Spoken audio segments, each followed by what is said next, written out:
All right, welcome everybody. Welcome to our live with Nassim in April. I forgot what month we were in already. In April 2022. Welcome everybody coming on to Zoom right now. And looks like we're streaming live on Facebook now as well. So we welcome everybody coming in there. Please go ahead and say hello in the chat with for us and let us know where you are today.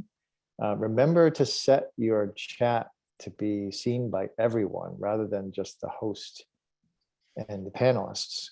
It looks like everybody's doing that from Los Angeles, Champaign, Illinois, Ontario, Canada, France. Oh, jumping around. Virginia. That's great. Wow, we got 133 people here already in the first 60 seconds. That's awesome. Yeah. I love that you guys come live with Nassim. So yeah, welcome everybody and welcome Nassim. How's it going? Hi, it's good to be here. I'm working from home today. Mm-hmm. Just got a little bit loud again for some reason. Oh, okay. Is that better? Yeah, it's going to be fine. I think it's not overloading. I'll let you know though. Okay. So it's great to be here with everybody today again. And I'm really I'm working from home today, so welcome to my living room. And I was hoping to be able to talk about some of the stuff I've been doing. We skipped last month for busy reasons, and it's since last time we talked, we've been to Tulu, I think. So we had an amazing experience over there. It was one of the most powerful trips we've taken, not necessarily in terms of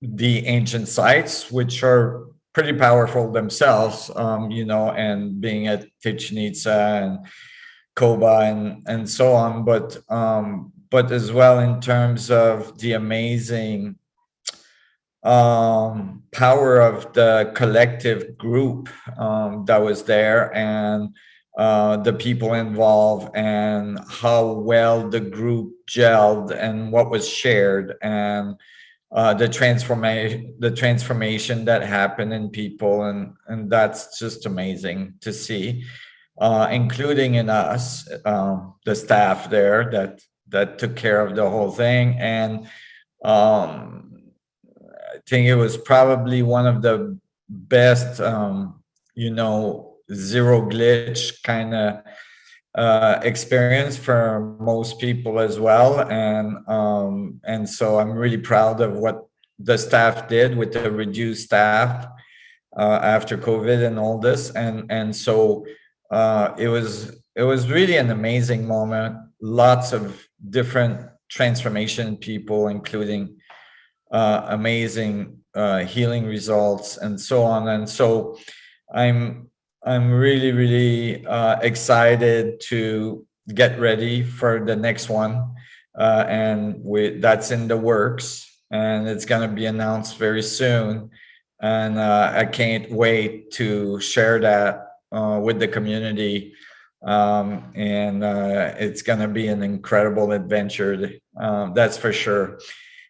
So yeah, let's connect with the field. I miss it when I skipped a month, but and as well, as you know, Marshall, all this is about to change in terms of its format and so on. So that's in the works as well. As we're staying fairly quiet right now, but we have lots of things in the works in terms of changing our interfaces, like our websites and how we function and so on. And so stay tuned for that. It's going to be a really exciting transformation moment for RPF and all the other organizations that I interact with. So it's exciting. Great. Yeah. Well, also exciting to know that the leading edge of that will be the anticipated publishing of the paper. And I had a chance to talk with Nassim a little bit about that recently. We visited when I was in Southern California, and I got a little taste of what's in there, which that will come later. We'll talk about it obviously freely and openly when the paper comes out. Yes. But wow, so exciting. So yeah, that's going to really, I was going to say, that's going to really, lift everything up to a whole new level of activity and direction and all of it. So exactly. The train is in the station. We're on our way. We're finishing it. We're getting there. So pretty excited. And it needs to be, all the way through. It's just perfectly right on. So it's good that you're taking the diligence to make sure that's the case. Yeah, exactly. I mean, it's really important that there is no hole and that it is very, very powerful all the way through.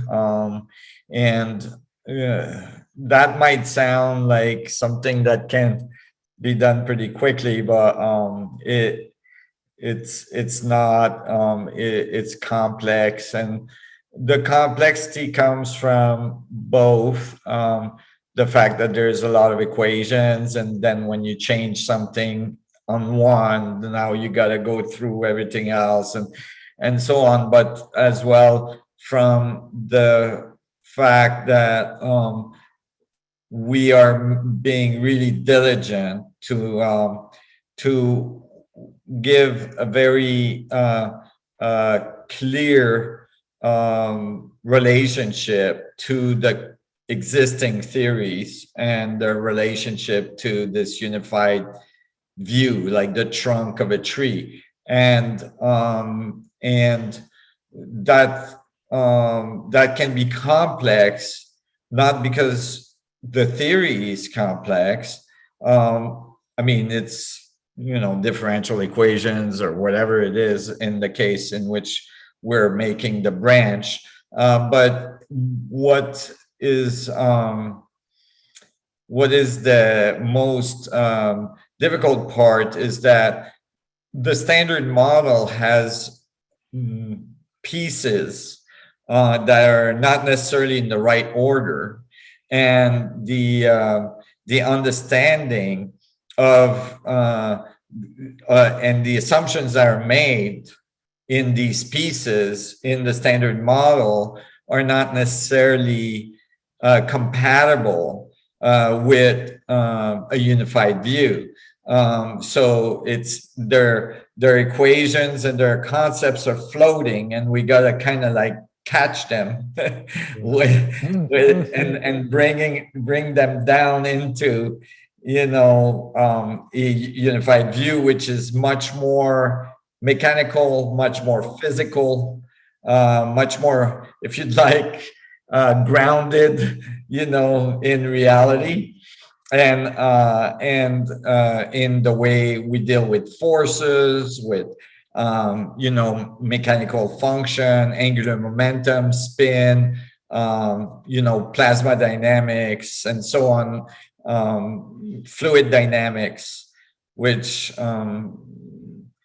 so that implies flow, that implies pressure, that implies density gradient, that implies all kinds of things that that mechanically describes the functions of reality, of the production of matter, and eventually biology and consciousness. But that's not in that paper. But the production of matter, the production of all the constants of physics, Like where do they emerge? How do they come to be? Why is there constants in physics in the first place?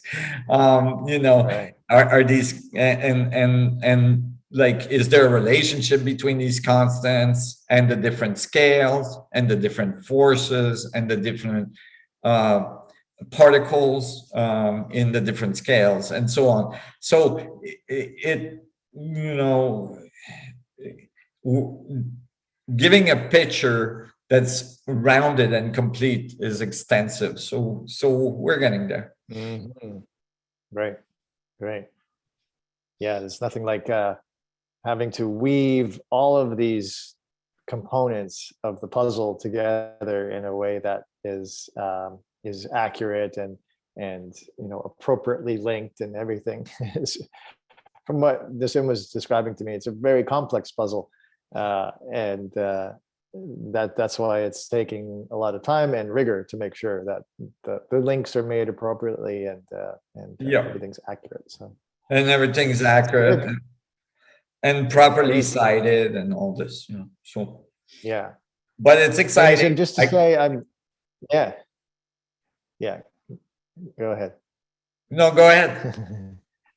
Well, you may notice that my internet's a little spotty. I'm starting to notice it on my end here, and I'm up at Hawks Hill, which the place here, and the internet is not the most reliable system. So if I'm dropping out and you need to go on to another question, please go ahead and take yourself there. But I'll hopefully be able to stay on this without too much disruption. Just to let you know. Yeah. So basically,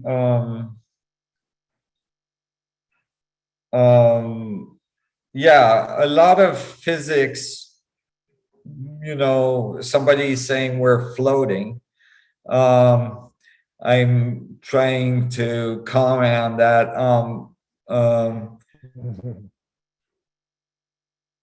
Um, so yeah, I mean,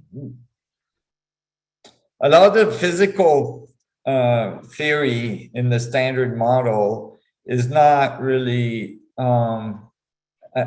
founded on solid foundation of mechanical or understanding of the dynamic understanding of it, meaning the nature of gravity, the nature of electromagnetic fields, the nature of mass, the nature of charge. We understand how these things work, meaning generally, in the case of gravity, it's much more, how would you say, obscure, but in the standard model, meaning obscure. In unified model, it becomes really clear. But these things don't have a source in general. We don't know where they come from, how they got there, and so we've written, we've written formalisms that that involves, for instance, in the case of the Schrodinger's equations or others in quantum theory, dissipative systems that don't dissipate, things like that. It's because in general, we don't have a understanding of a source. So if we don't have a source, we can't have an atom, for instance, continuously dissipating energy to produce, the dynamics of like a spinning proton and a spinning electron, and so on. Like if these things in the standard model was dissipating energy, they would vanish. The electron would crash onto the nuclei of the atom, and it would all go away. It shouldn't be stable. It shouldn't stay there. It should be very short-lived. And so of course, physics was written in the in the avoidance of very specific, clear dynamics of mechanics at the quantum level, so that to avoid, having to actually assign a source. I mean, in general, it wasn't thought that way. It was thought that a proton, an electron, or a hydrogen atom, which is a proton and electron, is isolated from anything. We're studying it as if it's not connected to anything else. So just like your computer, right now, like if it's a laptop, for instance, you could disconnect it, and then your battery would have a certain amount of time that it would be able to last before it ran out of power, because it wouldn't have a source. A little bit like that, it was thought that systems had to somehow function mechanically and produce effects that we see, like charge, right? Electrostatic charge and other things, and electromagnetic radiation, angular momentum, spin, and all this stuff without a source. And so unified physics gives it a source, and shows that the source is at a really deep level of creation, meaning the source is at a very fine level of the structure of space, that energy is present in the structure of space. And when that energy is coordinated in a certain way, that is, it's co-moving, or its dynamics are co-moving in a certain way, it produces these effects. So there's exchange of energy. So there is dissipation, there is radiation of energy, or dissipation of energy. It's just that there's a source that's constantly keeping that going, and that source is getting replenished from the dissipation of that energy. It's like, think of it as an exchange of information, right, between the thing we're studying and the vacuum structure around it, the energy around it, that source.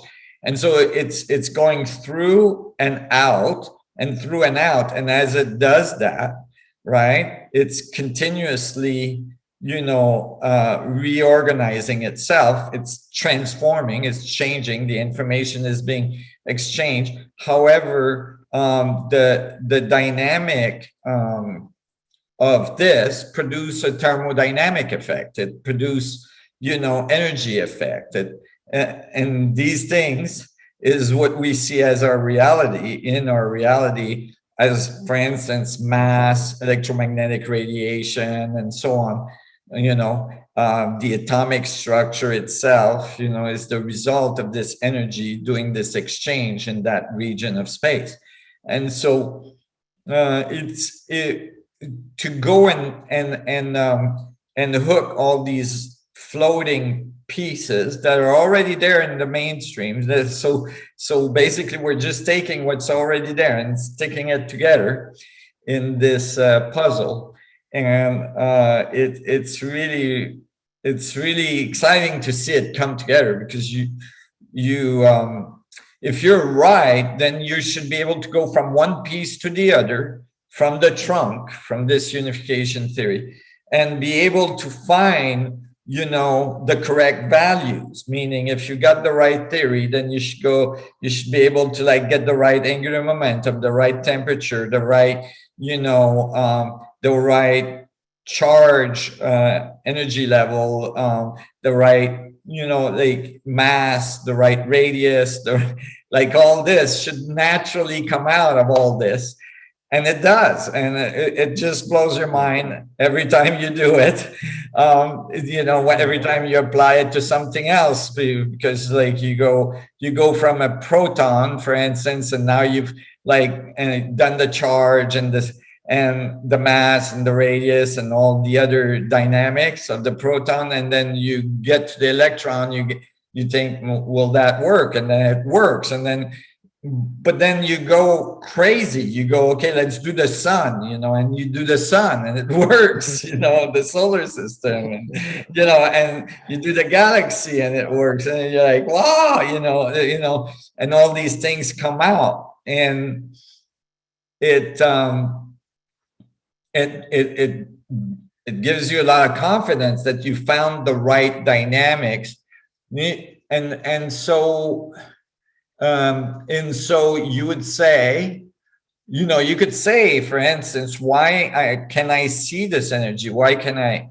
And it's because when you see it, you call it matter.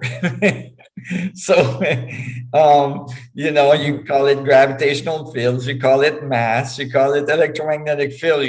So basically, all of a sudden, you realize that I'm not sure I'm being very clear, but what I mean is that you realize that the energy of creation is something that has like a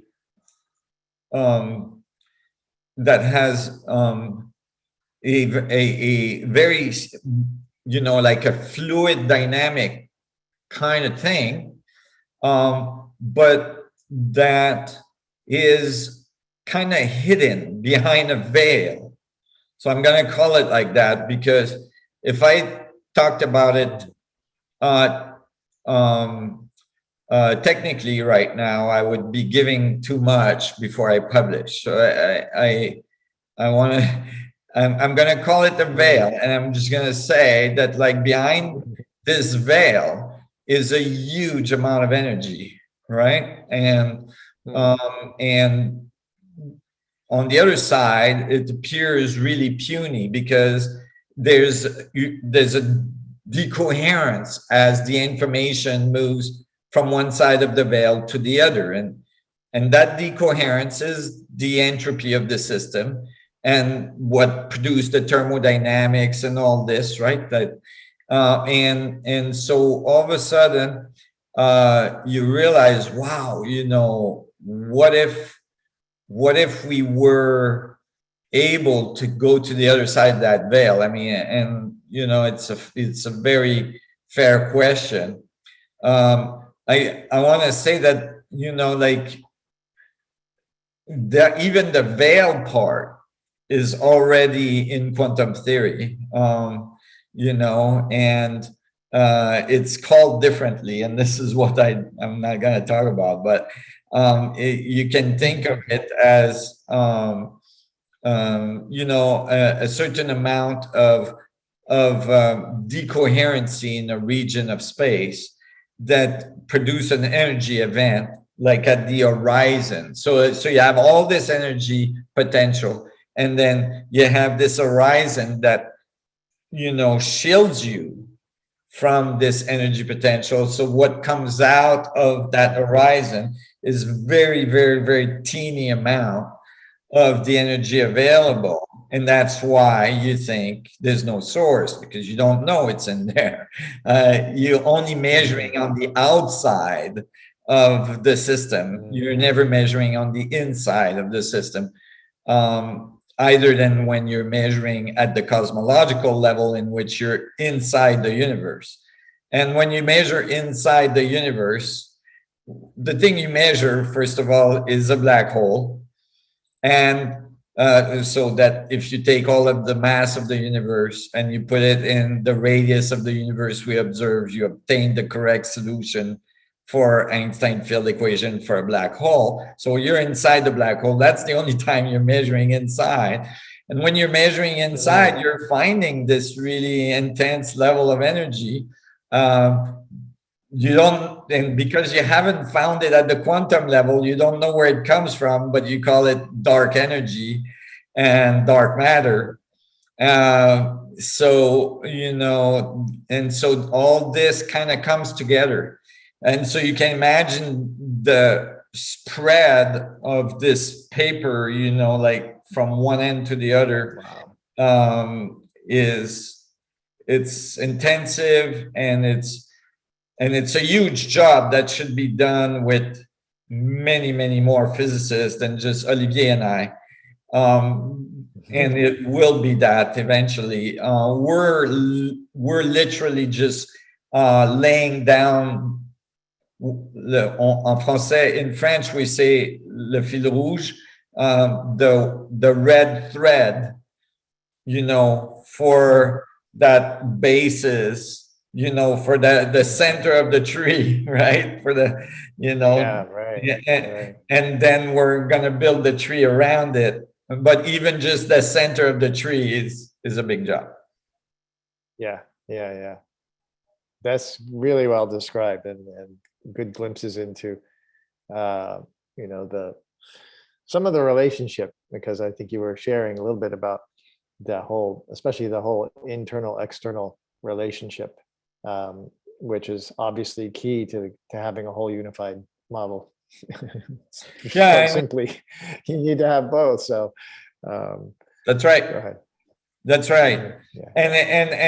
And it relates nicely to human experience and how we have an internal experience and an external experience, and that the internal experience is often the one that's overlooked. And it has this vast potential of energy and creativity. And when we put our attention into the internal, we access that vast reservoir. So it's always a good reminder. Yeah. Through the ages, it's always been said to turn within, to find, to find yourself, to find the answers, to find the source. Goes right along with the physics model. So right, that's great. Well, with these new physics, which is really cool. Physics, yes.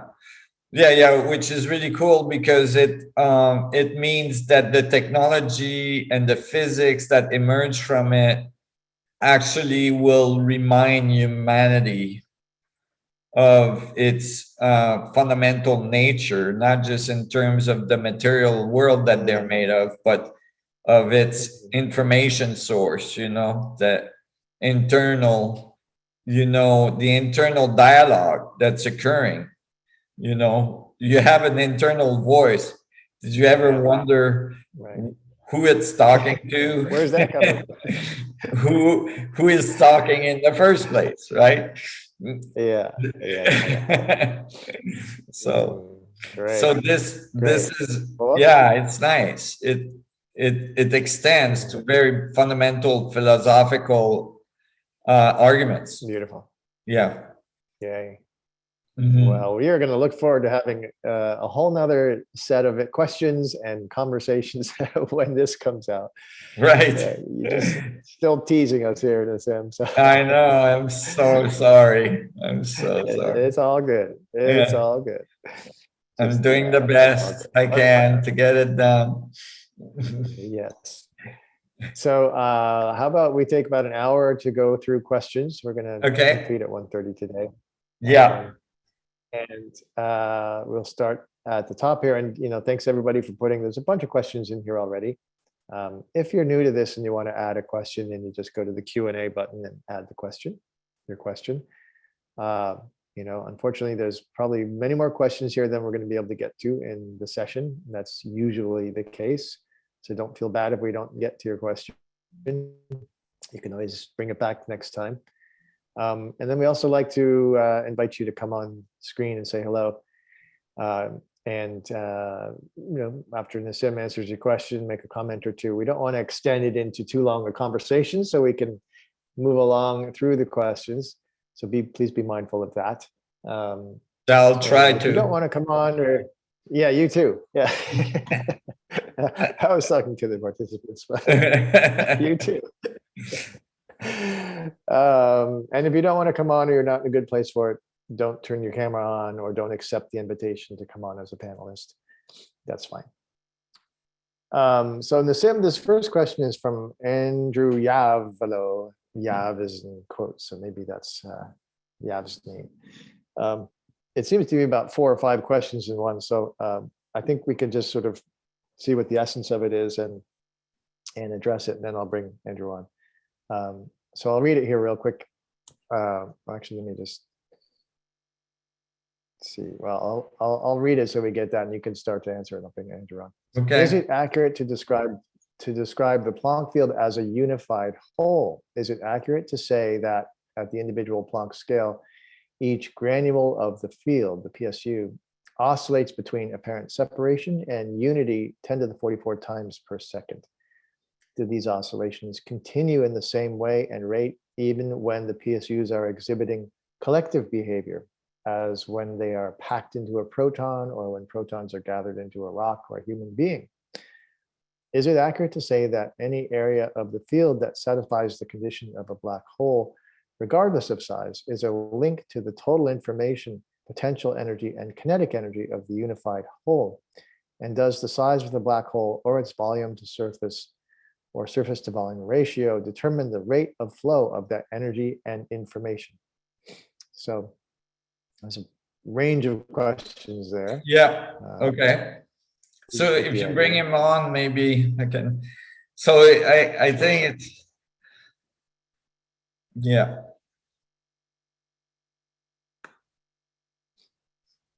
Okay, here we go.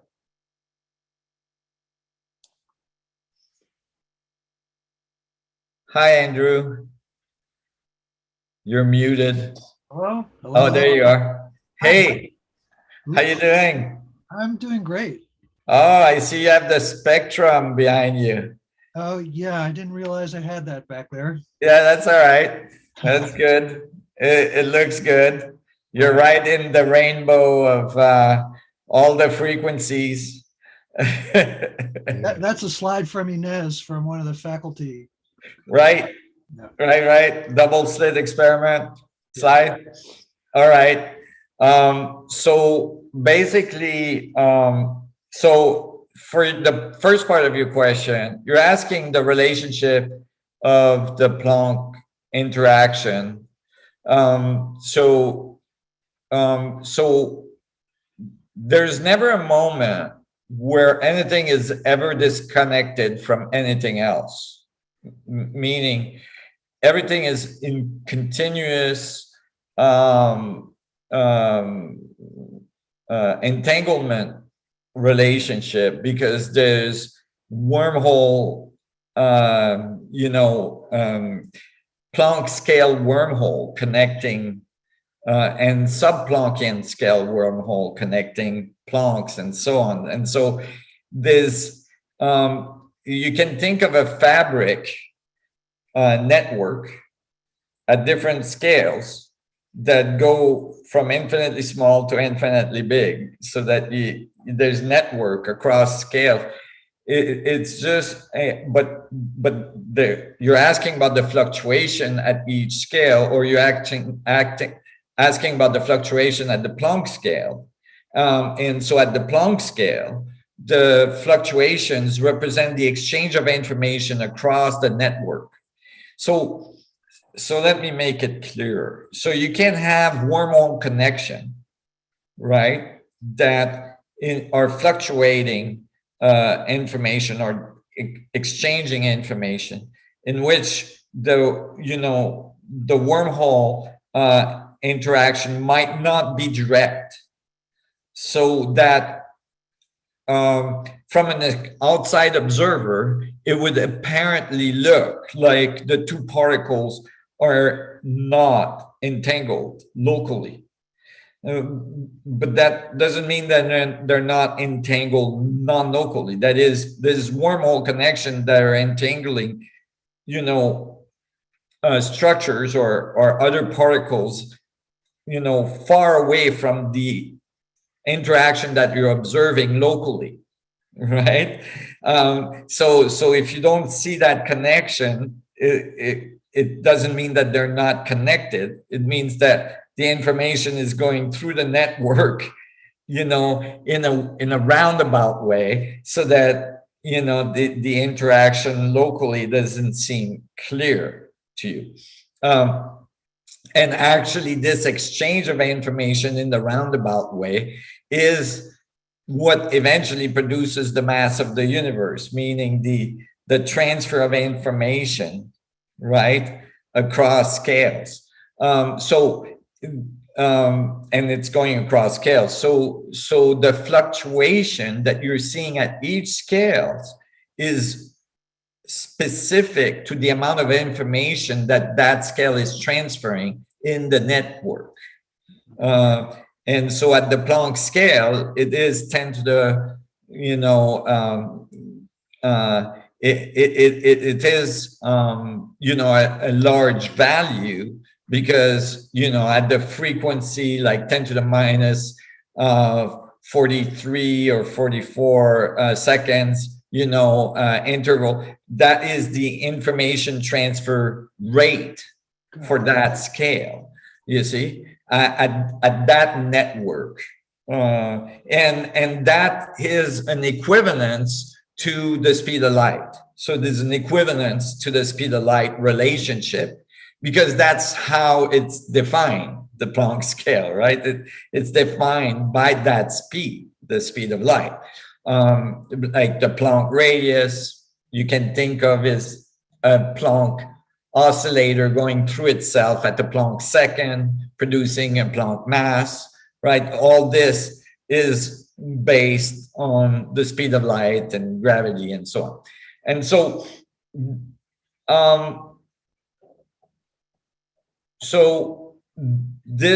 so you have to think in scales all the time.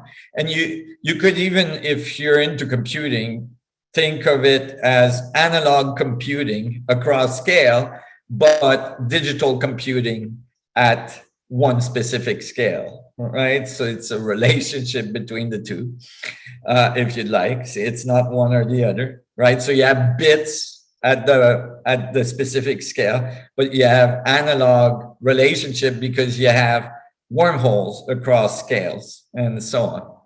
And so if you look at one particular scale, you can see bits coming in and out, right? Like digital or quantized. But across scale, it's a continuum of network structures, right? That looks more analog, if you'd like, right? Like an analog computer where you just connect the wires in the network and then it can compute very, very rapidly, very complex equations, right? So I don't know if that answered your questions. You had more, but I don't have them in front of me. So the big part of the question was sort of non-scientific. What interests me is the link between your work and one's experience of spirituality. And to me, when I hear that PSU oscillates from apparent form into the formlessness of the field, to me that says unity. That says everything is connected to everything and it's all one, and it gets refreshed at that fast rate of 10 to the 44 times per second. Right, correct, yes, correct. Okay. Yes, correct. Yes, well, but so it's not like, I just want to make it clear, because it's important. It's not like the entity disappears into being the field and then come back and be the particle. In some ways it is, but let me make that more precise. This fluctuation involves, different phases between the oscillations, so that the particle is always there and the field is always there. Okay. Right? You see, because it's not all happening at once, right? It's not like it loses all its information into the field and then it gains all its information from the field. Right? There's always some information locally and there's always information in the field, and it's exchanging the information, right? And so, but your conclusion is correct, meaning that everything is informing everything. So it's all one thing at all scales, right? And the information flow of this crazy network, right, eventually networks itself into biology, and then eventually networks itself into like a network structure that's complex enough that there's enough information that the biological entity goes, I'm here, you know, like, and the difficulty or the tendency or the what can be the problem is that the entity thinks as it emerged that it's not from the universe, that it's not from this source, that it doesn't have a source, it just popped out of nowhere, right? And it's some kind of fluke that it got there. And so then there is evolution that hopefully, you know, reconcile the entity with the fact that it's coming from a source, and that source is, you know, a very advanced network of interaction of all things that makes it that the entity individualizes one thing of the whole thing, and it is connected to the whole thing because it's part of that network. Okay, that's Yeah. great. Thank you.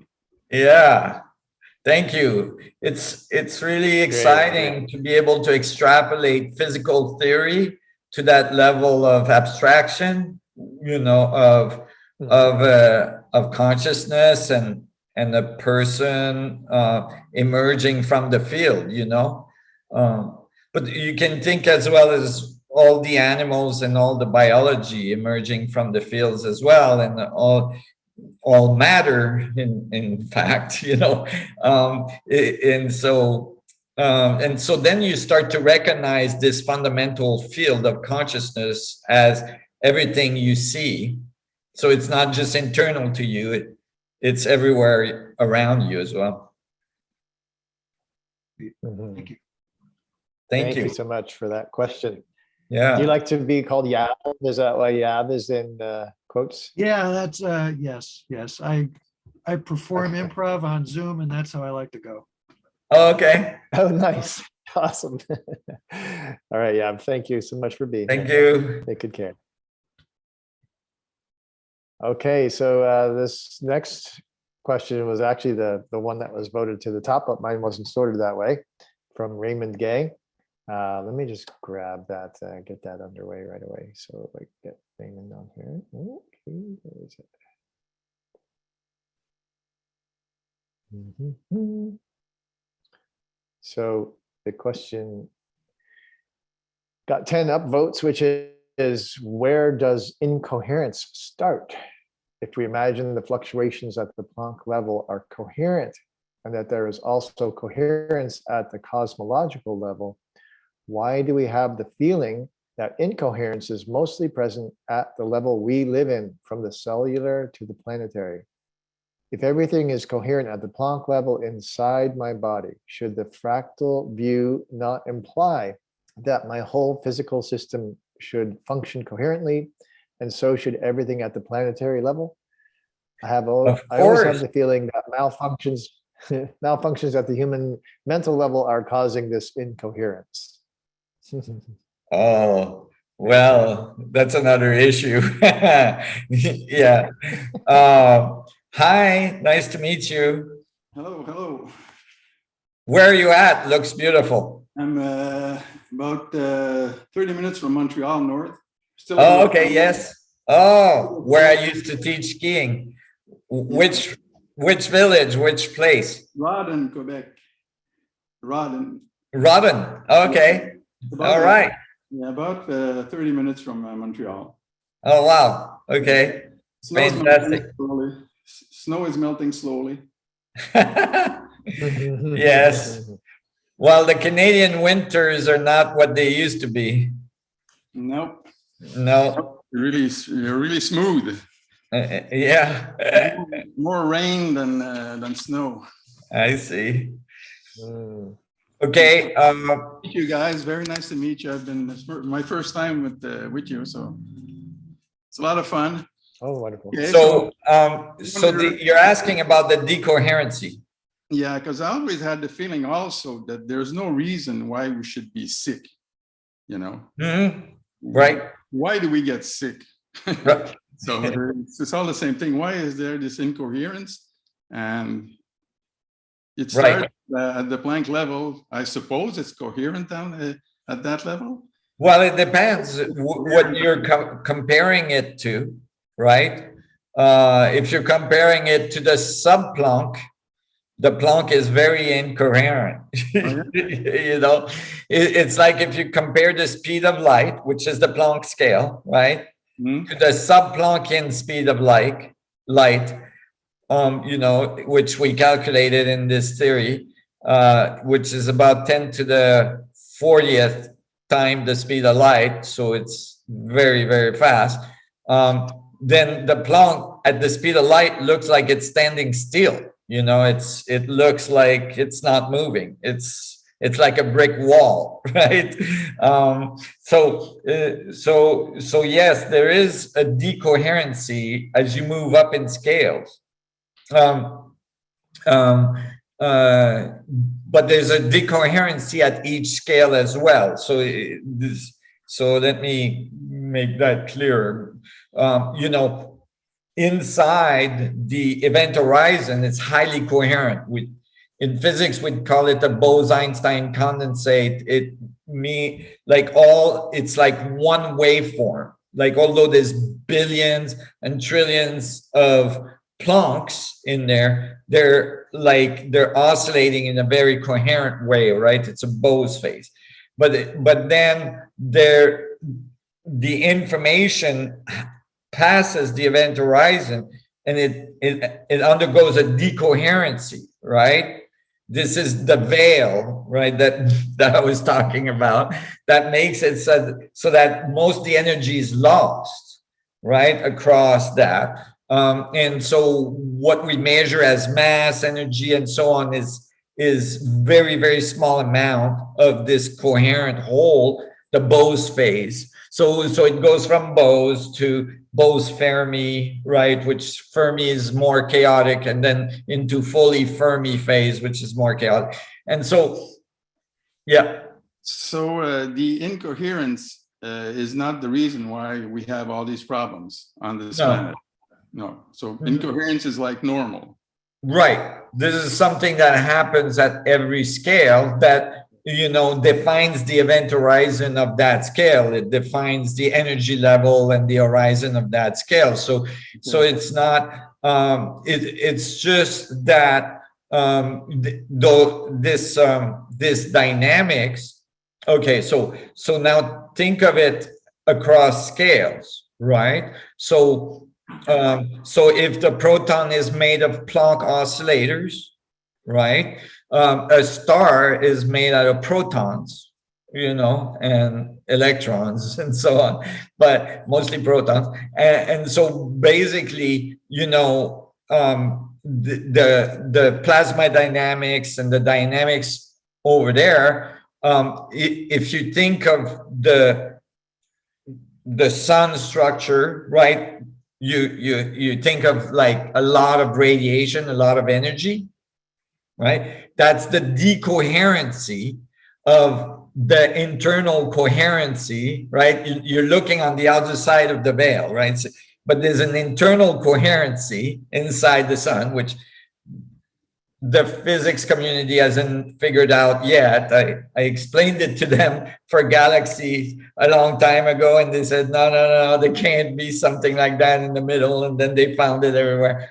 So it's the same thing. So you have this internal coherency that, so you find it at every scale. It's just that as you go up in scale, okay, the surface gets larger.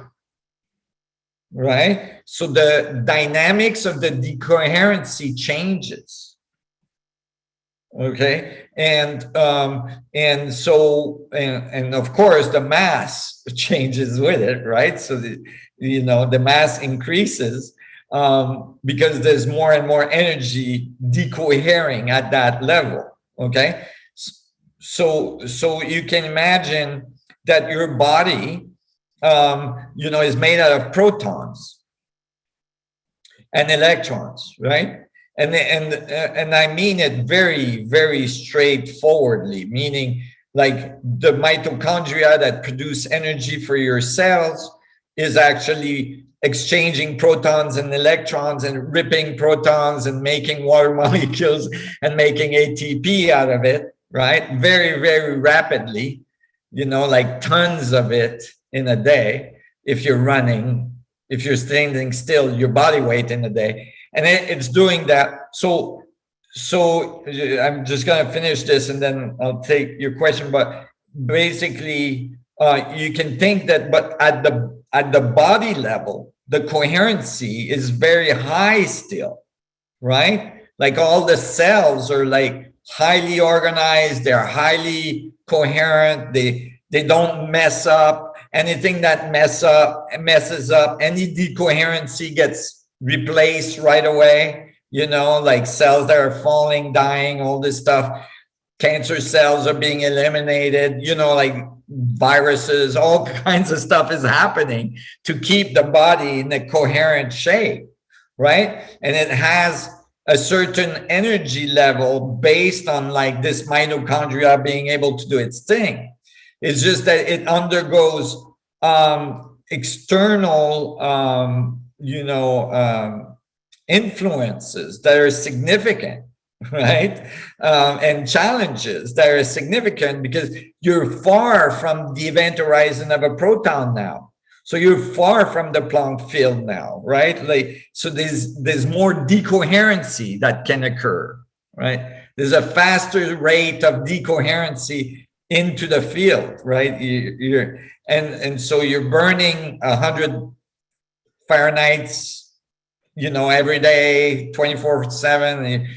There's a Carnot engine going on, right? There's a thermodynamic effect, and because over time the system is having a hard time maintaining coherency, you age, and because the cells start to replicate incoherently, right? They start to not replicate these errors in the program as they replicate. And so error cells are literally your skin getting looser, your organs not functioning as well. I mean, it literally results in that, right? And so, but if you understand the principle in which the coherency is being produced in the universe, right, and the decoherency, then you can compensate for that so that you don't have to age.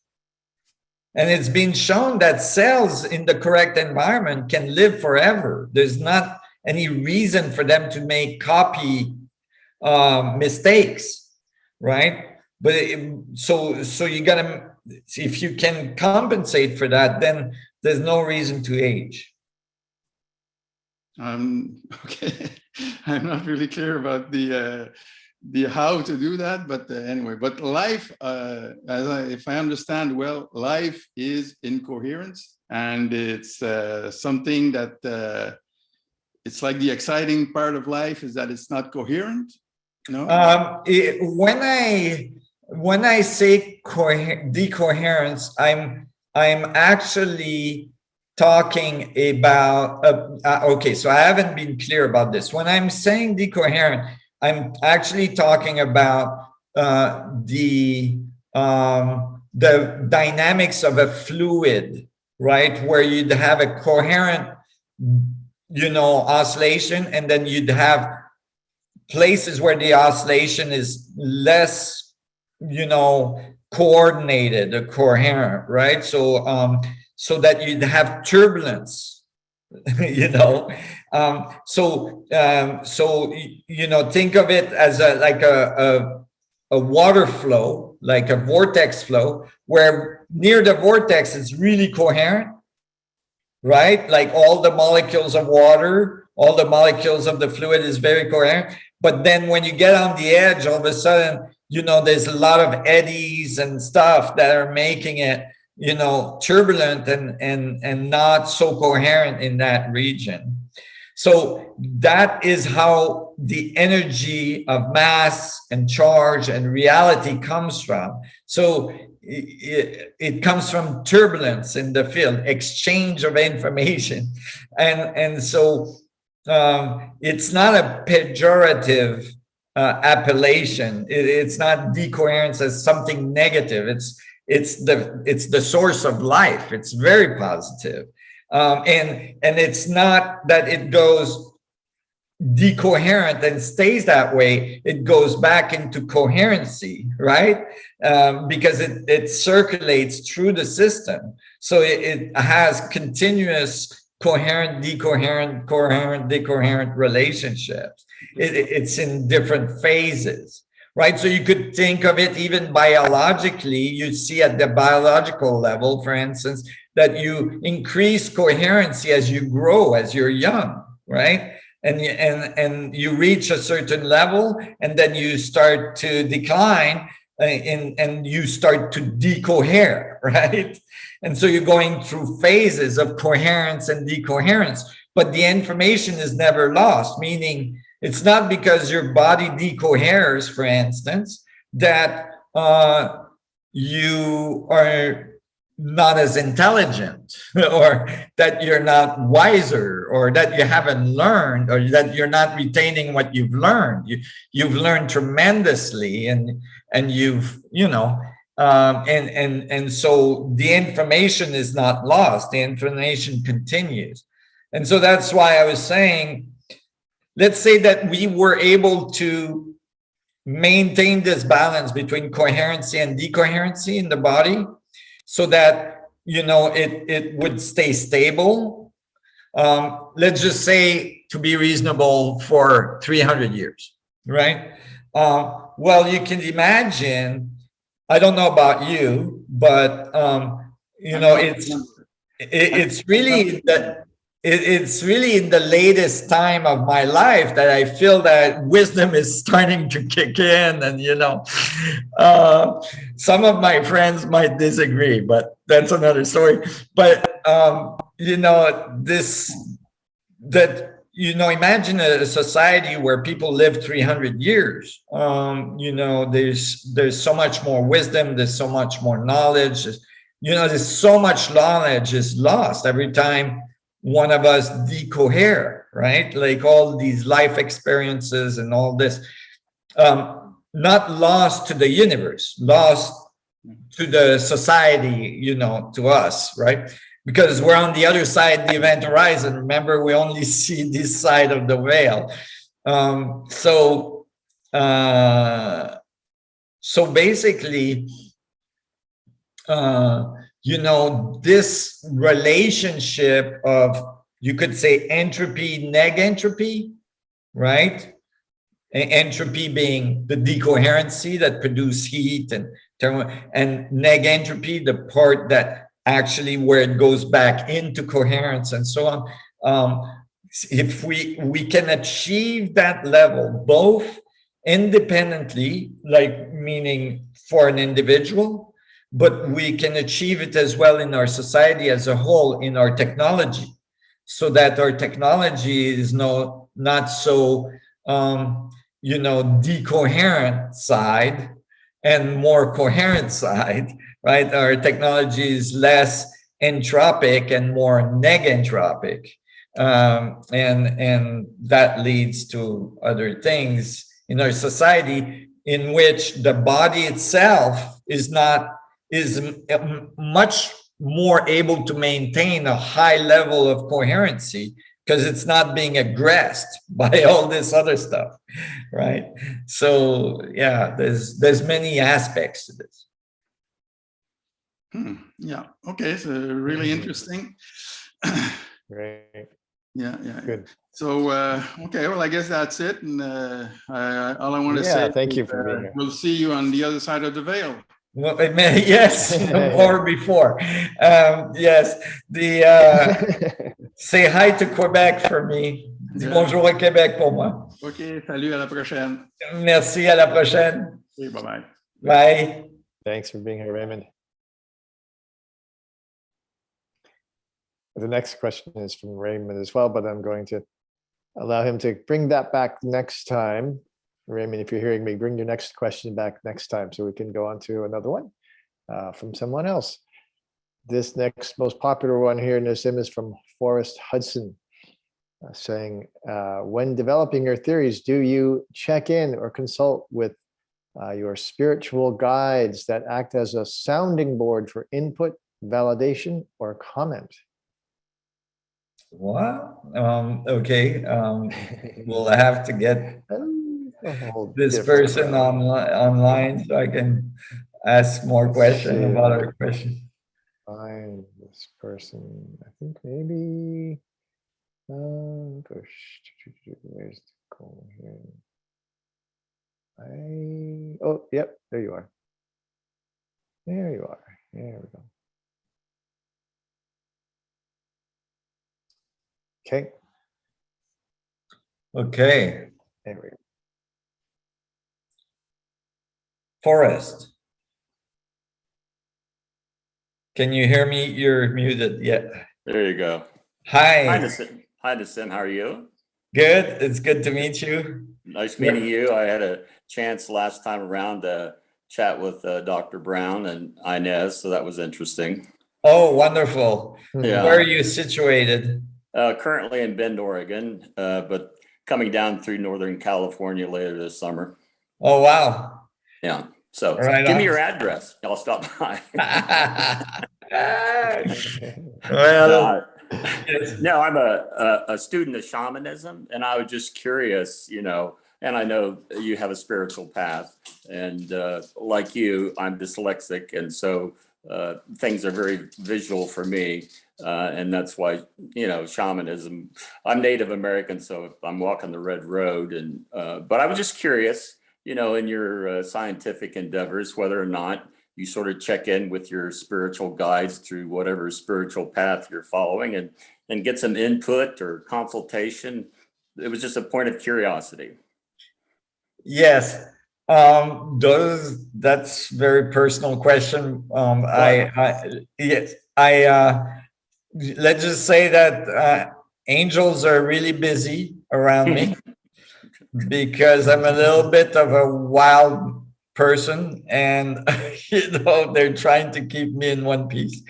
But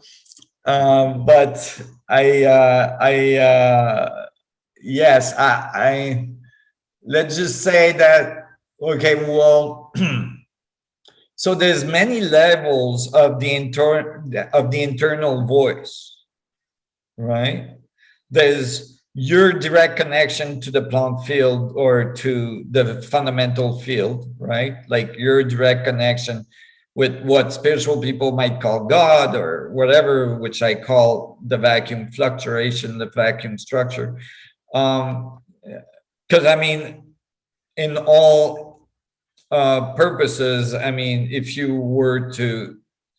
it's the source of all matter and consciousness and everything, you can call it God.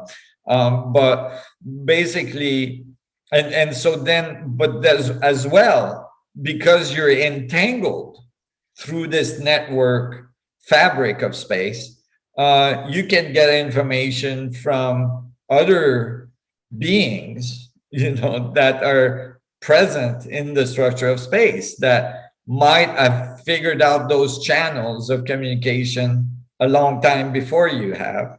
And that is valid. Actually, you might think of it as, in some cases, your intuition or, whatever. It might come in different forms. But definitely, okay, so I'm just gonna say it. Definitely, I'm in constant communication with a certain level of awareness of my environmental interaction in that field, meaning like my interaction with other beings, you could call them, species and so on, that are present in the structure of space and that are as well present in our physical universe, meaning that have, capabilities, let's just call it that way, that are able to navigate in our universe, navigate in our galaxy, navigate in our solar system, that, and that have really powerful communications to give. Now, so people ask me as well, so is that where you get your physics? Is that where you get your technology? Is that, and it's a hard question for me to answer, because when you're talking at that level, you're talking about something that's highly nonlinear, right? So basically, you're talking about I would say no. I get my information directly from the source, I mean, like you do, like everybody else does. But as well, I get my information, but as well, I get support from what you could say is the galactic community or the universal community or whatever, because at the fundamental level of creation, there's always support for a higher level of knowledge and higher level of coherency. There's a, the tendencies to move towards higher and higher level of information transfer and coherency and so on. So that the systems raise in energy. And so, in that sense, you see, the reason why it's difficult to answer is that it's all one thing. We're all one, right? So, when I get thoughts about physics, for instance, from the nature of the universe, that nature involves as well all the other people in it, right? So let me ask just two quick little follow-ons, and I'm sorry to put you on the spot. No, it's fine. But is it your sense then that the propensity of the universe is always to create? There's always, that's the, the driving force behind the universe is simply to create whatever. Yeah, I think the driving force behind the nature of reality is to produce higher and higher level of coherency, higher level of knowledge, higher levels of beauty. I mean, look how incredibly beautiful nature is, Right. or the universe as as well. Now you might argue, and it would be correct, that you find it beautiful because you're made out of it, and so it's making you so that you find it beautiful, right? It gives all the correct ratios and all the colors, right, and all this. But since it's one thing, its nature is beauty, right? Its nature is high level of coherency, something that is way beyond what we can imagine. For instance, 100 trillion cells coming together and making a human being. It's unfathomable that can happen, right? But it does, and it doesn't just happen once; it happens every second, because you're constantly shedding stuff off and remaking it. And it's yeah. Just one last little follow on. As far as memory is concerned, long-term memory, you stated, I believe, that there's our physical coordinates in the space-time fabric where we, in essence, deposit our memories. Right. Okay. Is that physical point in space-time only available to us, the person who in essence deposited that memory? Am I the only one that would have access to that?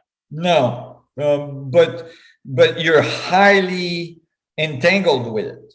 So you're going I would to have easier access to it Right. rather than say you and your memories. I would have little access to, even though they potentially are accessible. accessible. That's right. It's highly unlikely that I would tap into that. It would be much more scrambled. You see, in your case, because you're entangled with every Planck that you put memory in all the way through, it's a coherent whole, right, for you, right? For me, it's like bits that are discontinuous to me, because the entanglement is the roundabout to you, right? So if you were my partner, however, or if you were somebody I'm very close to in my family, or the entangled would be stronger though, right? So then we would have more chance of having common experiences and so on. You see what I'm saying? Yeah. So it doesn't mean you cannot access it from the outside, but you're on the inside of it, right? So you have the higher coherent Bose phase. I have more the Bose Fermi, scrambled phase of your experience. Okay. Yeah. All right. Very good. So that's Thank a you good much question. for your time. Oh, my pleasure. Thank you. Thank you. Thank Thanks, you. Lloyd. Enjoy. Great. Keep on the journey.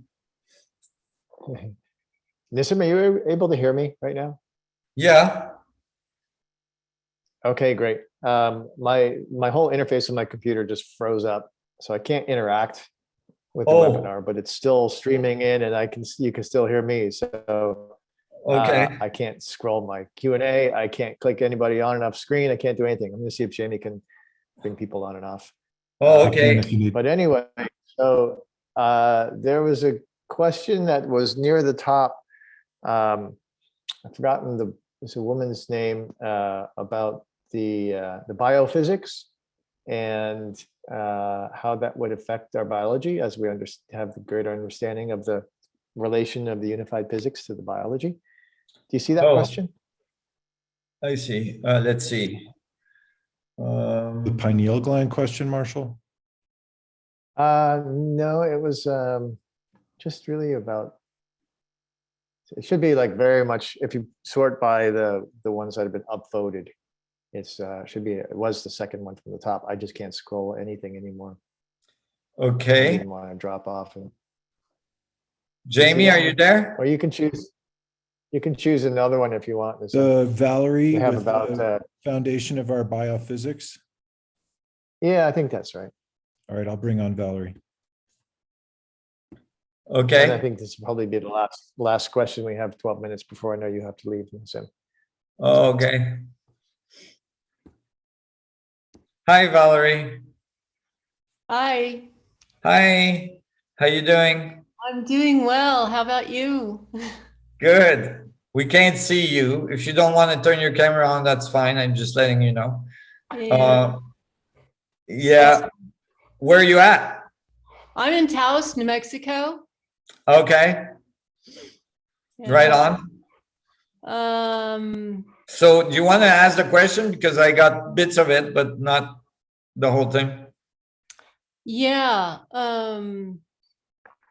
Yeah, so it was touched on before with some of these other questions Okay. about, our biology. And so if we're flickering in and out or on and off, billions of times per second, then with new information, let's see.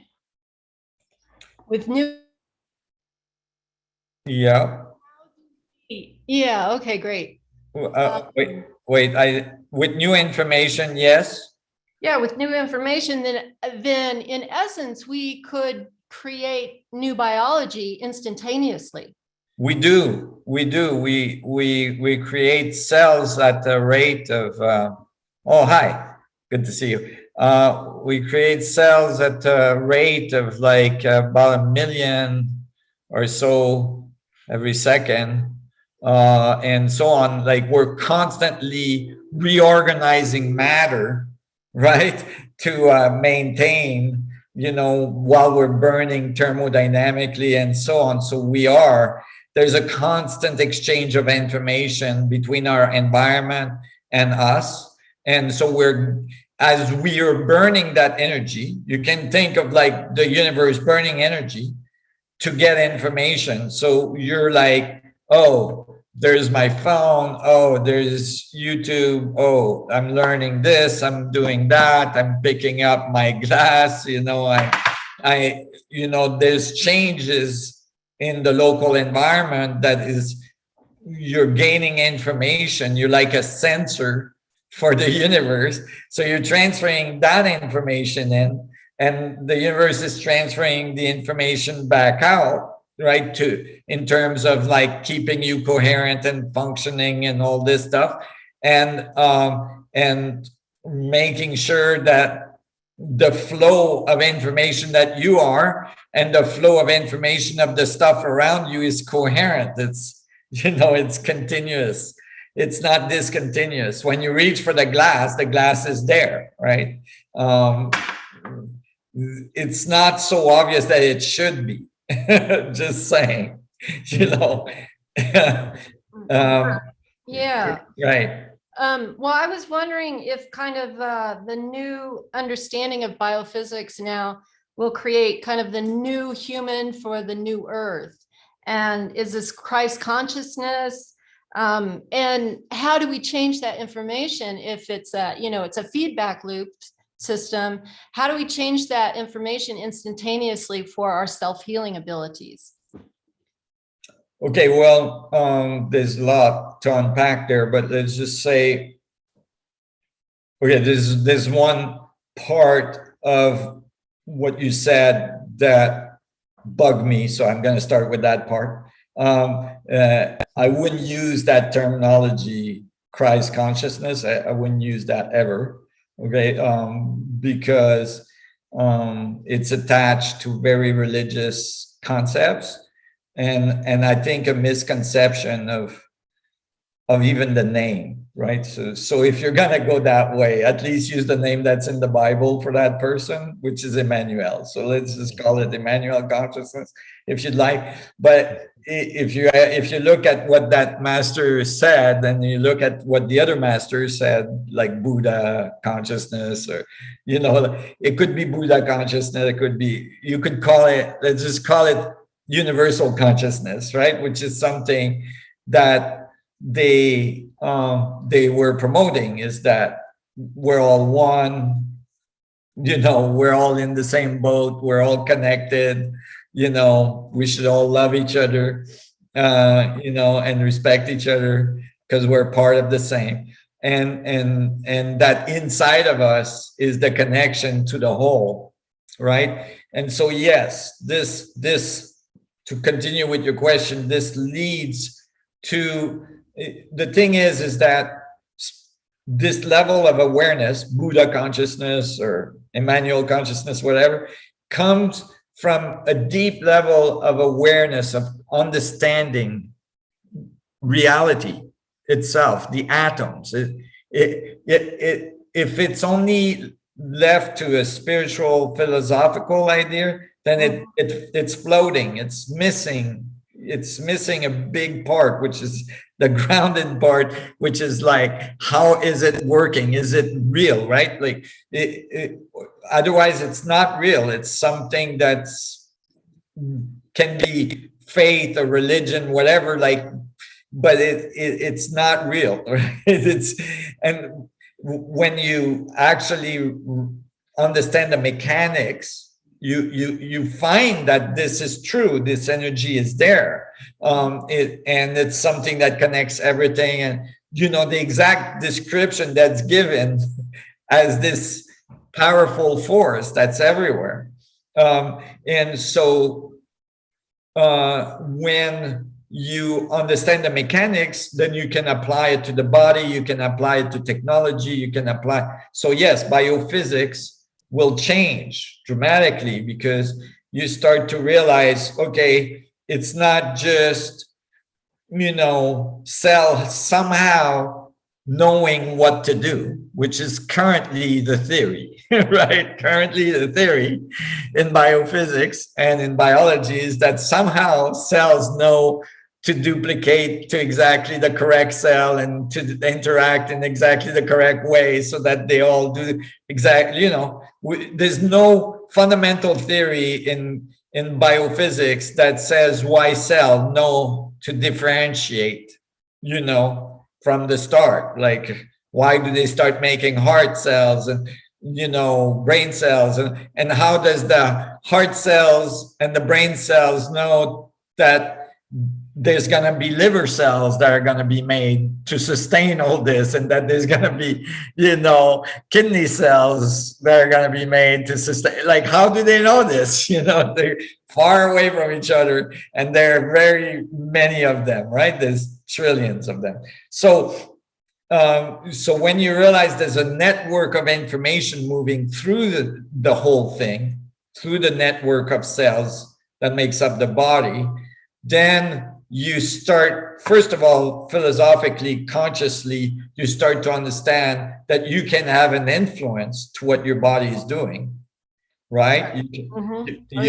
You're not a victim or like powerless, right, of your body. You can actually concentrate on your body and help it move information more coherently in certain regions that have gone a little decoherent, or you can do things. You might even find that you can help others do that. Like, you can help cohere the field inside others to help them feel better. Might call that healing, whatever you want to call it. But you can do that for others. But then as well, very fundamentally, you can start building technology that will keep the body in high level of coherency, because the mechanics, that makes that happen. And that will have to do with mitochondria and energy production in cells, so that as the cells start to divide and make errors, they make errors because the energy levels in the cells is dropping, So when you understand the mechanics and the source of the energy level that makes the little motors in the mitochondria make the ATP, and all this, then you can make technology that actually helps the energy move through the field more efficiently, so that these little motors don't slow down, and start making bad replicas. So, this is very powerful for a society. It's a very big change in a society. We've already done this, right? Our life expectancies is already much higher than the life expectancy of people, only a few hundred years ago. It's just that we've reached a plateau. In fact, it's declining now a little bit because so much environmental toxins. But, now we have to get to the next level, which is really understanding why, how to keep the body coherent. So I don't know if it answers your question on biophysics at the same time. Yeah, pretty much. It's mostly I wanted to know how to change that information that's happening, so quickly. Oh, right. Well, the first step is to know it's happening. Yeah, right. So to become aware of it. Mm-hmm. And that is non-trivial. It's not just, oh, I'm aware that it's happening. It's actually experiencing it, right? Mm-hmm. So stopping and taking the time to actually, try to feel it, even if it's just initially at the biological scale, trying to experience all of your cells, like realize that you're made of trillions of cells. And already that's a huge step to be able to, connect into the network of the cells, which in general, we're completely oblivious to, right? We just do our thing and we don't think about all the cells that makes up our body, right? They're just doing their thing.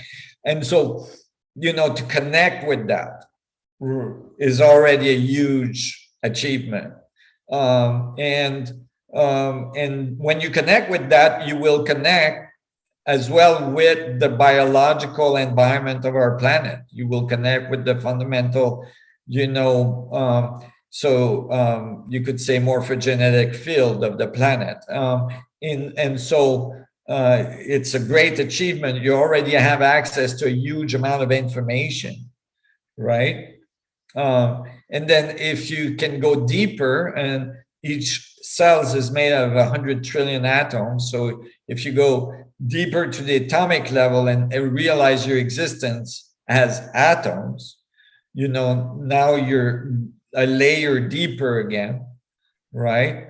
And so you can, as you go deeper and deeper, you can modify the way the information is moving through your body to make it function in a more coherent way in certain circumstance, right?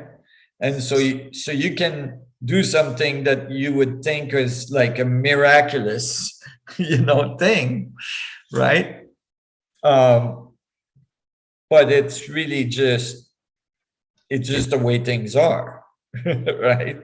So if you're aware of your body at an atomic level, and then to modify that information, you're aware of it already, but do you give it new information as in, an emotional or a thought or?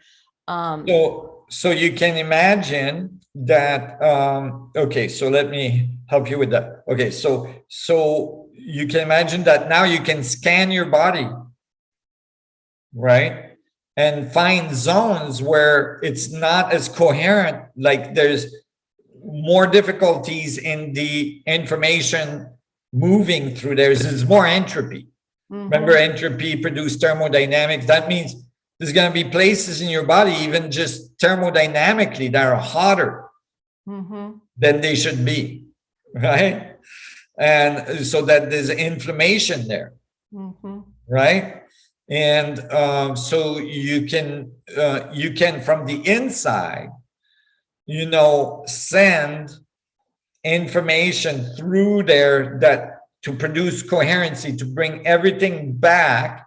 There's a fundamental blueprint in the structure of space of the ideal you, right? The ideal, like if there was no end, like you were just running on full like Bose phase instead of, Bose Fermi or Fermi, right? And so in that region, you're wanting everything to start oscillating again together nicely, right? It's like in that region, it's chaotic more and it's producing heat, right? Yeah. So it might show up as a sore muscle, or it might show up as a tumor, or it might show up as sore joints, or, like all kinds of things that, it might show up as. But if you can establish a proper flow of information and interact, like coherency in that region, then whatever it is will start to repair. And and literally you will look like a miracle to an external person, right? Mhm. Yeah. Yeah. Okay, great. Thank you, Nassim. Great. My pleasure. Thank you, Valerie. Thank you. Thank you. Thank you. Great discussion. Appreciate it. Yeah. Great. Well, that was wonderful. Great insights and something we can all put into practice all the time. Yes. So that will wrap it for today. I just want to make a couple of comments to a couple of people. Leanna, I see your question. I actually happened to copy it before my computer interface froze. So I'll send that on to Nassim and the team, just so you know, Leanna. We'll pass that along. And also Luke, yeah, go for it. That's all I need to say for that at the moment, but give it a go. So Nassim, I think that completes it for today. Thank you everybody for being here and all the great questions. Of course, there's so many more as always, and just bring them back next time. We'll see if we can get to them. Right. Any closing comments from you today, Nassim? Well, there's been a lot of questions today about how to get the body coherent and so on, and how to, interact. I mean, I'm myself, I do a lot of crazy stuff. I ski hard, I surf hard. The kids get me in all kinds of adventures.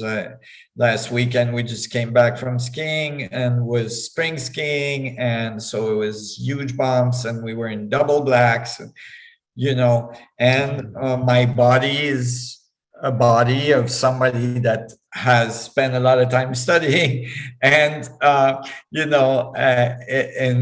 is approaching the 60s. And so I get sore and I get like my knee, my hip, my back. I broke my back a bunch of times and all this. And so I work on this continuously myself, and I see it work. And of course, I use certain technologies, including the art crystal, to charge my water, to structure my water so that I can get the most amount of information from the field from that direction, and to, structure the blood in my body, the interstitial fluids of my body and so on. And so, it gives me a chance to improve. It's like a little amplifier. And so it works great. And we've had so many different, how do you call those, testimonies from so many, like hundreds, thousands and thousands of it. It's remarkable. So, that's one way. But just to be aware, and when you have that, so it comes to awareness as well, like what situation are you putting yourself in? Like what environment are you in? Like what is your environment promoting coherency in you, or is your environment demoting coherency in you, including friends and partners, whatever? Like what is it doing to you every day? How is it, like, is it, and it's not easy to balance that. It's not, because we have to go to work, we have to do this, we have to do that, we have to do laundry, the kids might be fighting and you got to separate them. There's all kinds of things that's going to happen that's going to tend towards chaos typically. And so maintaining that level of awareness and coherency is something that requires attention, that requires very focused attention, even if it's only a few days, a few hours, a few minutes a day. And so, to start the day that way is a good thing. To bring that awareness throughout the day back to you, like even just while you're doing other things, just to have the thought, okay, where am I at right now? What am I thinking of? What is going on? How am I feeling inside? And so on. Just to like continuously improve your capacity to maintain that awareness of the field, both inside of you and outside of you. And, you know, and dance the dance that we're all dancing, you know, right now in history. Is the dance is very intense. And so, you know, so that we can dance it the most gracefully and not step on each other's feet, and, you know, go with the flow at the very fundamental level of creation. So that's what I'd like to finish with. Beautiful. That's great, Nassim. That's Thank exactly you. what we need to bear in mind, especially during the intensity, to really keep centering in the source and resourcing ourselves, just as you described the field is constantly doing, at these levels of coherence and decoherence that define us. Right. So, And you great. know, that just to finish, you know, even in the chaos that's being produced in certain regions of the world, and I'm not gonna mention where, but this, you know, region that are fairly more, you know, more chaotic than others, and you know, to realize that we're connected to those as well. And so to be gentle on ourselves, that like, oh, you know, we might have days where we're feeling the collective. We're not necessarily aware of it, but we are, you know, and to be okay with that, you know, and to participate, you know, to come into the collective consciously and heal, you know, send, you know, healing energy, coherent energy in these regions, you know, to help, and without taking sides on, you know, without the political layer. You just, there's people suffering on all sides, you know, and so let's just support our brothers and sisters at the most fundamental level. You can do it right from your bedroom or bathroom or wherever your office, wherever you are. That's the cool thing, is that you can never be disconnected. There's no, you know, you don't need Wi-Fi. It's provided by the universe. You know, you're able to be connected to the whole thing. So thank you so much. Beautiful. And Yeah. until we see each other again, may the vacuum be with you. And you as well, always, always.